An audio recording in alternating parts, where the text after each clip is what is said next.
हरि ओं श्री गुरुभ्यो नमः।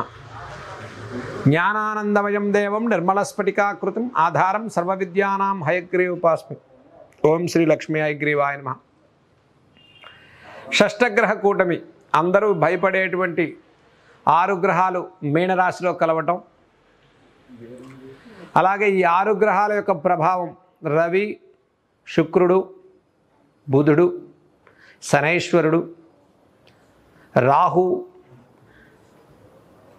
ఇలా 6 గ్రహాలు, గురువు కాకుండా 6 గ్రహాలు మనకి ఒకే రాశిలో కలవటం అనేది మనం ఎప్పుడో కానీ ఒకసారి జరుగుతూ ఉంటాయి. మరి ఇది వ్యక్తిగతంగా నష్టం జరుగుతుందా అండి జాతకపరంగా, లేదా దేశమానకాల పరిస్థితులకు నష్టాలు ఎక్కువ జరుగుతాయా అన్నట్లయితే, ఈ షడ్బల గ్రహ కూటమి అంటే షష్టగ్రహ కూటమి అనేది దేశమానకాల పరిస్థితుల్ని మాత్రం కాస్త ప్రతికూలంగా ఉండేటువంటి అవకాశాలు గోచరిస్తుంది. అంటే వ్యక్తిగతంగా జాతకంతో మన మీద కలిగే ప్రభావం కన్నా దేశమానకాల పరిస్థితుల మీద ప్రభావాలు ఎక్కువగా చూపించే అవకాశాలు ఎక్కువగా ఉన్నాయి. జలచరమైనటువంటి మీనరాశిలో అగ్నిగ్రహాలైనటువంటి గ్రహాలు కుజుడు కానీ, రవి కానీ, శనైశ్వరుడు కానీ, మరి ఇలా 3 శుభగ్రహాలు 3 పాపగ్రహాలతో కూడి 6 గ్రహాలు ఒక రాశిలో కలవటం వల్ల వచ్చే మార్పుల్లో వాతావరణంలో కొన్ని రకాల మార్పులు సంచరించేటువంటి అవకాశాలు గోచరిస్తున్నాయి. అంటే ఏదైనా జరగవచ్చా అండి? విపరీత ధోరణి జరిగే అవకాశం ఉందా?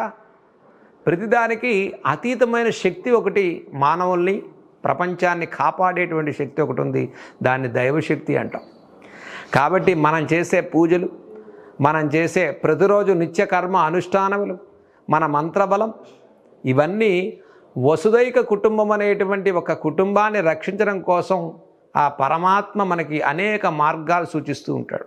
కాబట్టి మనం నమ్మాల్సింది ఏమిటి అంటే, షష్టగ్రహ కూటమిలో దేశమానకాల పరిస్థితుల్లో ప్రతికూల పరిస్థితులు పెరగకుండా ఉండటం కోసం మనమందరం కూడా భగవంతుణ్ణి చక్కగా ఆరాధన చేయటం అత్యంత శ్రేయస్కరమైనటువంటి ఫలితాలు ఇస్తుందని చెప్పొచ్చు. కాబట్టి ఏం జరగవచ్చు షష్టగ్రహ కూటమి వల్ల?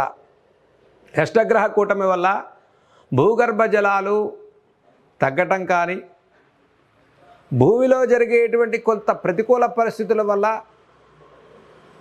అగ్నిగ్రహాల యొక్క ప్రభావం వల్ల కొంత భూకంపాలు, రిక్టర్ స్కేల్ పెరగటం, భూమిలో వేడి పెరగటం, వాతావరణం విపరీతమైన ఎండలు పెరగటం, అనేక అగ్ని ప్రమాదాలు కానీ, పిడుగులు కానీ, వాతావరణంలో పెనుమార్పులు కానీ, ఈ గ్రహ మార్పుల వల్ల కలిగేటువంటి కొత్త కొత్త వైరస్లు కానీ పెరిగి మానవుల్లో కొంత అసందర్భంగా వచ్చేటువంటి కొత్త పోకడలు పోయేటువంటి మార్పులు జరిగేటువంటి అవకాశాలు గోచరిస్తున్నాయి. దాంట్లో మీనరాశిలో కలుగుతోంది కాబట్టి మీనరాశి వారికి ఇబ్బంది అని, ధనుసు రాశి 4వ ఇల్లు కాబట్టి ధనుసు రాశికి ఇబ్బంది అని, అలా మనం ఏ రాశికి ఇబ్బంది కలుగుతుందని మనం గ్రహించకుండా మనకి గ్రహగతుల ఆధారంగా వచ్చేటువంటి మార్పులు ఏవైతే ఉన్నాయో వాటిలో ఇది దేశమానకాల పరిస్థితులకు ఎక్కువగా ప్రభావాన్ని చూపిస్తుంది.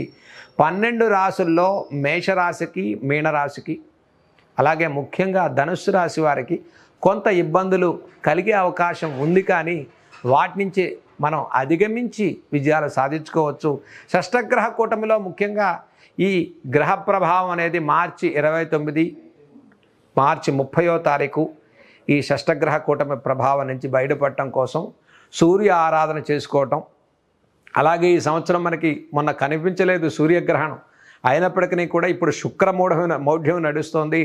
రవితో శుక్రుడు కలిసినటువంటి ఈ రాశుల్లో సూర్యగ్రహణం దాటిపోవటం, 6 గ్రహాల యొక్క మిళితమైనటువంటి శక్తి ఒకే రాశిలో ప్రవేశించటం, ఈ గ్రహ కూటమి యొక్క ప్రభావం వల్ల దేశంలో అరిష్టాలని అధిగమించడం కోసం మనమందరం కూడా పరమాత్మను సేవించటం, పంచాక్షరి నామాన్ని జపం చేసుకోవటం, అష్టాక్షరి నామాన్ని జపం చేసుకోవటం, చక్కగా మన ఆలయాల్ని దర్శనం చేసుకోవటం, మనం చేసే మంత్రబలంతో మన రాశులు, అన్ని రాశుల వారికి కూడా చక్కటి విజయాలు సాధించుకుని మన సమస్యల నుంచి అధిగమించి బయటపడాలని, దేశమంతా సుభిక్షంగా ఉండాలని మనమందరం కోరుకుంటూ ఆదిత్యాది నవగ్రహాలను మనం చక్కగా నూతన సంవత్సరం నుంచి అందరూ ఉగాది చేసుకోండి, గ్రహ ఆరాధన చేయండి, నవగ్రహ స్తోత్రాలు చదువుకోండి.